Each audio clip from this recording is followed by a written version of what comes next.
అందరికీ నమస్తే. రేవంత్ రెడ్డికి రోజు రోజుకు ఒక అవమానము. ఇన్ని అవమానాలు ఇప్పటి వరకు ఏ రాజకీయ నాయకుడికి కూడా రాలేదేమో. పైగా రేవంత్ రెడ్డి ఒక ముఖ్యమంత్రిని కూడా ఇన్ని అవమానాలు. నిజానికి రేవంత్ రెడ్డి చేసుకున్న కర్మకు ఫలితంగానే ఈ విధంగా ఉంటుంది. తెలంగాణ మీద విషం చిమ్మాలనుకున్నాడు. చివరికి రేవంత్ రెడ్డి పరువే ఒక బజార్లో ఉన్న మనిషికి ఏ విధంగా పోతుందో, ఒక బయట మొత్తం రోడ్డు మీద పడ్డ మనిషికి ఏ విధంగా పోతుందో పరువు, ఆ విధంగా ప్రస్తుతం రేవంత్ రెడ్డికి పోయింది. రేవంత్ రెడ్డి తనంతట తానే ముఖ్యమంత్రికి రాజీనామా చేసే విధంగా పరిస్థితులు సంభవిస్తున్నాయి.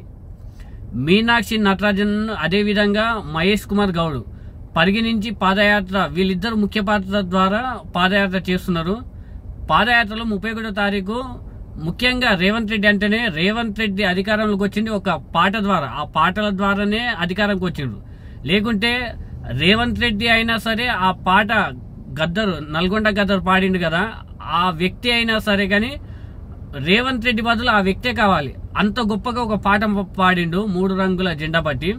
ఆ పాట ద్వారానే రేవంత్ రెడ్డి 50% ముఖ్యమంత్రిగా కాగలిగిండు.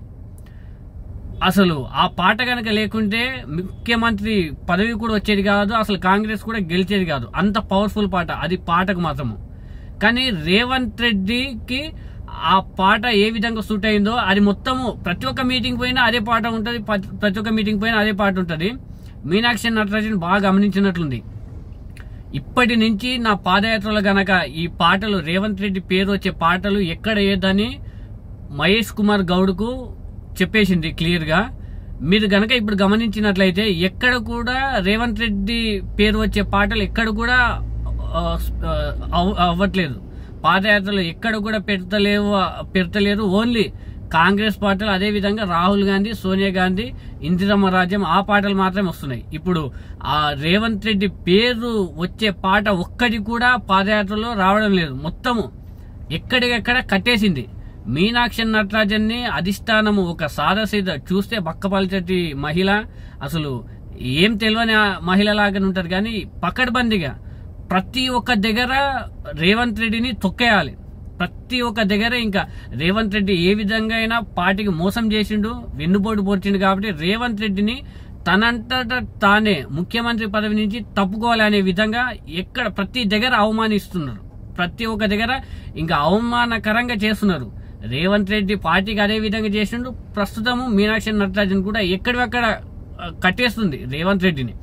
ప్రజల్లోకి తీసుకుపోతే ఇప్పుడు స్థానిక ఎన్నికల్లో కదా ఈ పాటలు ఈ మొత్తం తీస్తే గ్రామాలలో ఎట్లుందంటే రేవంత్ రెడ్డి పేరు చెప్తేనే అసలు ఒళ్ళు మొత్తం ఎట్లనో అవుతుంది.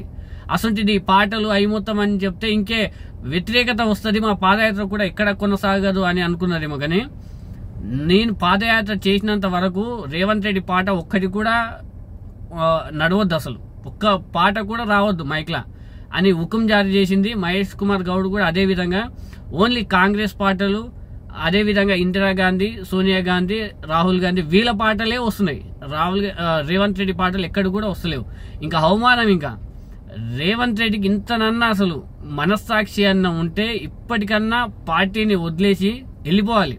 ముఖ్యమంత్రి పదవి కాకుండా ఇంత అవమానకరంగా ఉన్నా కూడా అసలు భాంచన అన్నట్టు ఉండాలి. కానీ రేవంత్ రెడ్డి అసలు తుప్పున ఉంచినా కూడా తూర్చుకునే రకంలాగా ఉంది. ఇంత ఘోరమైన అవమానాలు జరుగుతున్నా కూడా ముఖ్యమంత్రి పదవి అని ఆ పదవి చేయలాడ ఉన్నాడు. ఇంకే భవిష్యత్తులో గనక ఇదే విధంగా ఇన్ని అవమానాలు చేస్తున్నా కూడా ఉన్నాడంటే రేవంత్ రెడ్డి అసలు మనిషే కాదు నిజానికి. ఒకవేళ అధిష్టానము రేవంత్ రెడ్డిని పక్కన పెట్టవచ్చు డైరెక్ట్, కానీ రేవంత్ రెడ్డి తిరగబడతాడు.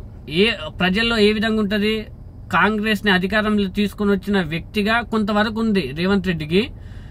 ఆ అధిష్టానం ఇంత ఈ విధంగా చేసిన, పార్టీ కోసం చేసిన వ్యక్తిని పక్కన పెట్టింది కాబట్టి కాంగ్రెస్ పార్టీ మీద వ్యతిరేకత వస్తుంది ప్రజల్లో.